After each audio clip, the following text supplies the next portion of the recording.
After that, Andrew pushed the button on the walkie-talkie and said, Team Indestructible, well, to Facility A. Come in. Facility A receiving you, said a familiar voice. It was General Davidson. The mechanical bridge on the island is destroyed. I repeat, the mechanical bridge on the island is destroyed, said Andrew. Roger that, said Andrew. Final part of your mission is to search for Dr. Bloodbath's fortress, but you know that already. Copy that, said Andrew. Good luck, said Davidson. Over and out. We need to find the fortress next, said Andrew. Can we rest a little bit? Asked Jake. Sure, why not, said Andrew. They rested for a few minutes and then started searching the island for a fortress of some kind. But after a long time of searching through forests and waterfalls and caves and more, they still did not find a fortress at all. But what they did find at one point were 3 men wearing gas masks. 2 of them were about the size of Andrew and Jake, and the other was about the size of Shadow. Who are these cocksuckers? Asked Jake angrily. Hell if I know, said Andrew. Wait a minute, said Annie. Those are the cocksuckers who stole my jewelry. Then what are you waiting for, Andrew? Hey you, give us that jewelry or we will kill all of you cocksuckers. Excuse me, but what is a cocksucker? Asked the little one. You don't want to know, said Jake. How dare you, said one of the big ones. Yeah, said the other big one. We know karate. Really, you do? Asked Jake. Yes, said the little one. And we're going to kick your ass, said the first big one. Bring it on, cocksuckers, shouted Jake. They started a fight. Andrew punched one of them multiple times and vice versa. Annie punched and kicked the other big one a couple of times and vice versa. Shadow punched and kicked the little one and vice versa. After a few moments of fighting, Andrew kicked his opponent over to Jake, and Jake started fighting with him. Andrew kicked. Wait, no. Shadow fought with the little one until he kicked him and knocked down. Until he kicked him down a waterfall. Annie punched her opponent into a wall and then stabbed him in the chest with a pitchfork. She then took a box and looked inside the box, and her jewelry was in the box. This is what happens when you take my jewels, she said. Those idiots suck at karate, said Shadow. Everybody was kung fu fighting. Everybody was kung fu fighting, sang Jake. Andrew groaned. Don't sing that song, he said, irritated. Fine, said Jake. Finally, a shadow cast over all of them. They looked up and saw a flying machine of some kind. A recording of the speech, a recording of the speech from the video message, which was playing on a megaphone, loud enough to hear, obviously with no video. My God, said Andrew. That flying thing is the fortress. Seeing how the team had no transportation of any kind or flight to follow the fortress, they decided to camp somewhere in the forest until little Daniel came with the plane. According to Andrew, Daniel was almost done with it. That night, Shadow asked Jake, "Now how the hell did I get in the military? You played a crucial role in the War of 2012. In this war, we were fighting these black aliens, and you gave us knowledge about the aliens, and that was very useful. Not to mention, you were an exceptional fighter. You saved all of us. You seem to know an awful lot about me in this war of 2012, said Shadow. I would agree with you on the war of 2012, but Andrew's a real expert on you. Do you trust Andrew? Said Shadow. Sure I trust him, said Jake. Whenever he makes a promise, he intends to keep it, and does not let anything get in his way. And if you prevent him from it, he will be pissed. Shadow nodded. Andrew and Annie were away from the fire, and in the tent. Annie asked, "Why the hell did those ugly men go through all that trouble to steal jewelry?" She asked.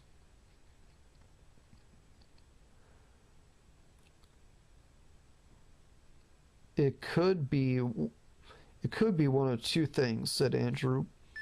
Either they have a huge grudge with you, or they just like wearing jewelry, like a lot of these pants-sagging bastards of our generation do. I should probably shut up. No, I like it when you talk about things that piss you off, said Annie. You do? asked Andrew. I do, said Annie. Andrew stared at Annie and said, I want to feel you. I want to really feel you. Annie embraced Andrew. Andrew wrapped his arms around Annie. The next morning, while sleeping in the tent, the foursome heard sounds of a biplane coming over. It woke them up. They got out of the tent and saw Daniel on the plane he fixed. Daniel, it's about time, shouted Andrew. There is something I have to tell you. What is it? Shouted Daniel. The fortress is that giant flying thing, shouted Andrew. You mean that flying thing that almost nuked this plane is the fortress? Shouted Daniel. Holy shit! You better believe it, shouted Jake. Let's finish the mission. Fine, but I need someone to take control of the machine gun, shouted Daniel. I'll do it, shouted Andrew. The team got onto the airplane, and Daniel prepared for takeoff. After some flying around in the sky, they found the flying fortress. As soon as they saw it, the henchmen were firing machine guns from the windows. Andrew, shoot those sons of bitches now, shouted Jake. With pleasure, shouted Andrew. Andrew fired his machine gun at the henchmen. He had precise aiming, so the henchmen exploded with blood. As the henchmen were filled with bullets, the guns firing at them became fewer and fewer. After it looked like all the henchmen, or at least the ones inside the fortress, were defeated, Andrew said loud and clear, I am most certainly not impressed. Daniel, get us on that fortress, said Shadow. Do not attack the fortress until we've killed Dr. Bloodbath. How could I do that? Shouted Daniel. I don't have any weapon to blow it up. This'll make you think twice, shouted Shadow. Shadow handed a bazooka to Daniel. Keep that walkie-talkie with you, shouted Jake. We'll call you when we've killed him. Daniel gave a thumbs up and flew his plane over to the front of the fortress, and the gang jumped on, and the foursome jumped on board. As soon as they did henchmen started coming out. Oh no, said Annie angrily. Fire guns! Shouted Andrew.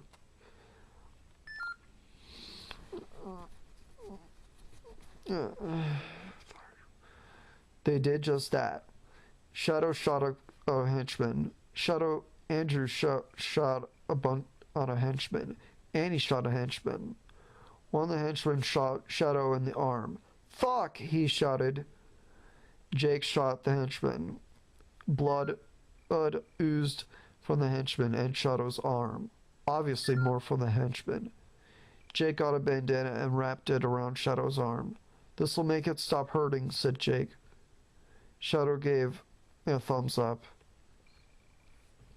Andrew, Annie, Shadow, and Jake finished shooting the other henchmen. And they shot them multiple times so they would stay dead. After that, they went into the interior of the fortress. After a few moments walking, Andrew remembered something. General Davidson said there was some chicken robot or something, he said. Oh, that's right, said Annie. Are you sure it's here? Asked Jake. Well, Davidson said the chicken robot thing was here, said Andrew. And he seemed very serious about it. That's all fine and good, but how are we going to find it? Do the old threatening a guard trick, said Andrew. He opened a door to another room on the fortress. It was a factory-like place with a strange machine going off. But it had some light with a silver color. In other words, it was not dark at all. Andrew went up to a henchman and standing by the machine, and the henchman, he pointed his gun at the henchman and said, "Drop it, dickhead." The henchman slowly put his gun onto the floor and put his hands up. Now, Dr. Bloodbath has a robot chicken, does he not? Continued Andrew. No, said the henchman.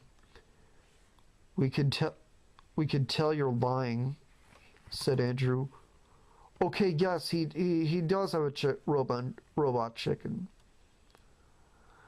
said the henchman. Do you know where it is? Said Andrew. Yeah, it's in another corridor, said the henchman. The henchman opened a door to a dark corridor and walked down it, with Andrew still holding him at gunpoint. The henchman started accelerating a bit after a few steps. The team followed closely behind during all this. Once they finally got to the end, the henchman said, It is through this door. Andrew opened the door, and it was a bigger room. It was not as dark as the corridor, but it was not exactly bright. Suddenly, a couple of red lights started flashing. What the hell? Said Andrew. After that, the robotic chicken they were looking for finally appeared. You gotta be fucking kidding me, said Jake. Careful, he's got guns, shouted Shadow. But it turns out what he shot were not bullets, but were rather bombs with shock waves instead of explosions. Hey, does anyone have a lighter? Asked Shadow. I do, said Annie. Andrew got out a dynamite, and Annie got her lighter. Annie started a fire, and Andrew put the fuse on the fire. The dynamite sparkled, and Andrew threw it at the chicken robot. The robot tried to run away, but blew up before it could do anything. That chicken cyborg is fucking nuked, said Andrew. He gave everyone a high five. Oh, it's toast, all right. Right, and you will be too, said a voice. Who the hell are you? Asked Jake. I am the man you are so desperately wanting to see, said the man. I am Dr. Bloodbath. Now catch me if you can. Dr. Bloodbath started running away. So fast that they were falling behind. What is he, a fucking track star? Asked Andrew. Who knows, said Shadow, but whoever he is, this bastard isn't getting away with any of the shit he's done. The team started running away as fast as they could. Andrew tried shooting at him, but missed. Everyone ran into a dark room with a fire blower on the wall of the place. Dr. Bloodbath stopped them and held them at gunpoint. You know what will happen if you attack me, said Dr. Bloodbath. Andrew dropped his gun, and Dr. Bloodbath dropped his gun. So this is the part where you tell us your evil plan, and which we sort of know. Oh.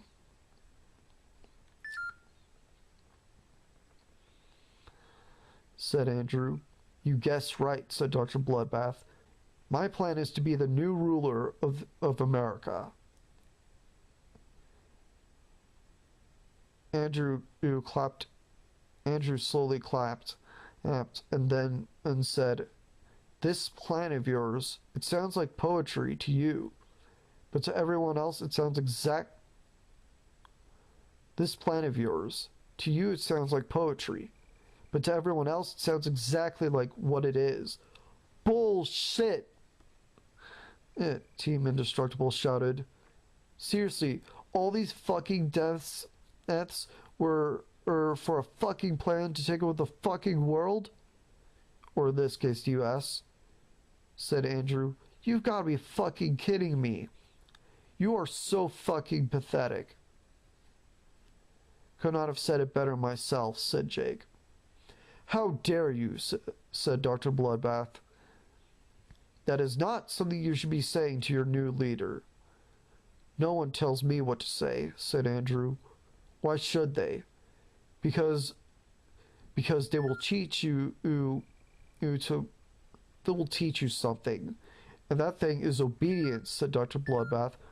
Once I become leader, you will do exactly what you are told to do. Fuck you, shouted Andrew. That's it. You've asked for it, shouted Dr. Bloodbath.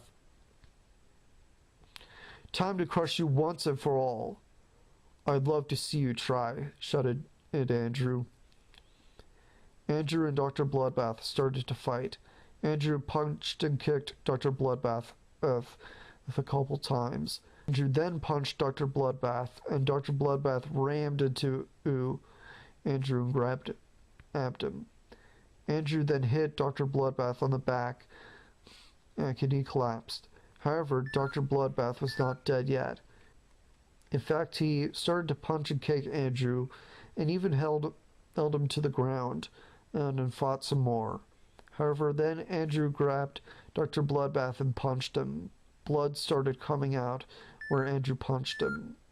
Andrew then kicked him, punched several times, with more blood coming out. Dr. Bloodbath punched Andrew again, and blood came out where he punched him.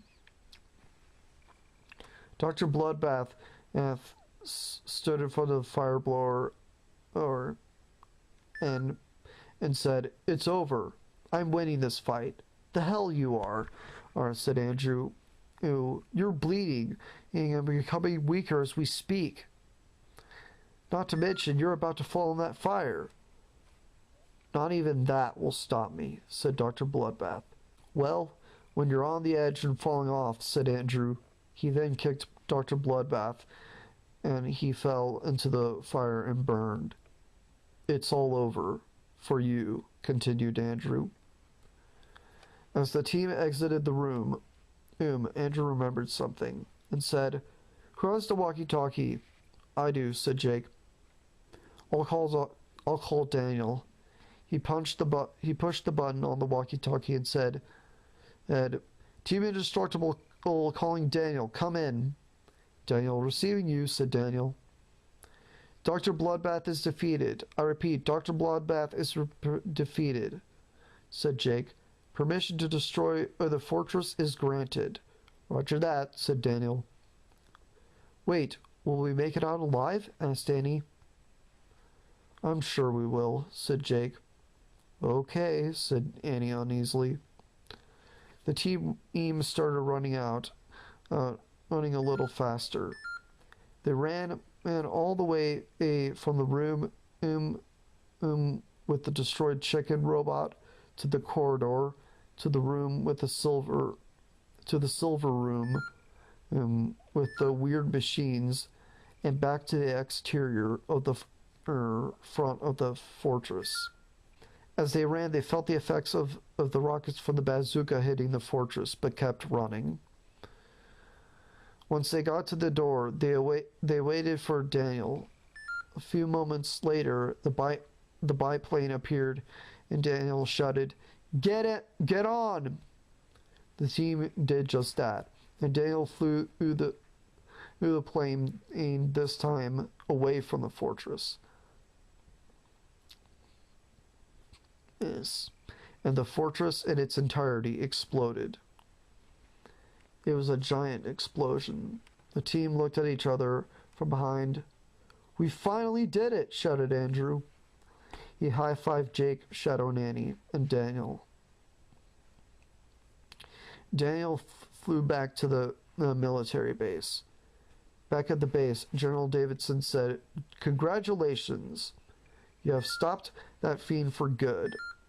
Now for the White House that was destroyed, we'll figure that out. But I will say I was wrong about you, Jake and Shadow. I am proud to enlist you back into the military." "Really?" asked Andrew. "Really," said Davidson. Andrew smiled and saluted Davidson. Andrew then went over to Shadow and said, "Now I'm going to tell you about your past. Or at least as much as I know about it. You were created about 60 years ago by Professor Gerald Robotnik, who built this ultra space colony called the Ark. You were dubbed as the ultimate life form, designed to have the anatomy of a hedgehog, but the mentality and sex characteristics of a human. You took a liking to Professor Robotnik's granddaughter, Maria. She was special to you. I could tell. Unfortunately, the Ark was destroyed, and by a group called Gun, and they murdered Maria. However, you were sent in a capsule, and you got used to life on Earth.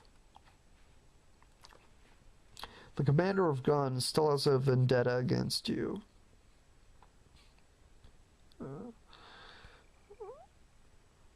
"Why?" asked Shadow. "I don't know."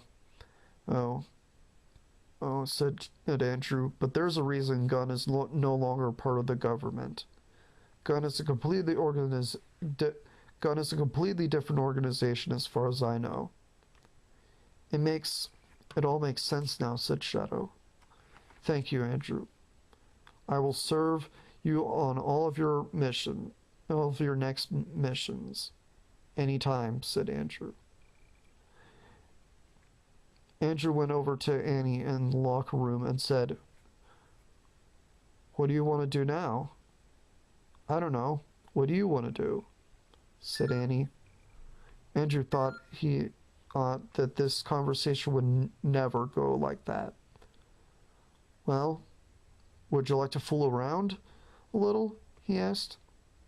Annie gasped, almost with laughter, and said, "Sure, I'd like to." Andrew and Annie started making out, They kissed and kissed and kissed.